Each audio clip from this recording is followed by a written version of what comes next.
nyaya iyi ndoda kuti magetsi anyatsonzwisisa maybe nevamwe vechidiki vachiri kukura vezera rangu nevamwe vese. Madrugs haana kunaka zvachose. Inini nekuda kwekuti ndaidhakwa, ndanga ndiri chidhakwa chinotyisa. Ndaitora mbanje, ndaitora muriro, ndaitora zvese zvinodhaka ndairova. Because ndanga ndine a lot of stress. Ndichifunga kuti mangwana ndichazovei, ramangwana rangu richazenge rakaita sei. Ndoda kuti amai vangu vazofara neni but handina zvimwe zvinhu zvandogona kunze kwemusic. So zvaizondipa stress nezvekuti music yacho ndaiita pasina chaibuda. Pamwe ndaitowana mukana chaiwo kuti ndakapinda nestream yana Silent Killer, ana Boom Beto, ana Blot, ndovanhu ndakapinda navo murezi. But indangoputika 2 minutes pasatodzima. But ndakazoona futi kuti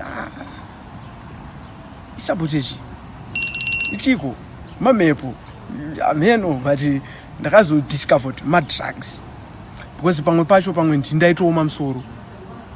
Nekuoma musoro paipo ningu wakadhakwa karuwa nemanduruta, andiudzirwe nini chipepe uchipurata uchisimbisa, but unenge uchitorasika.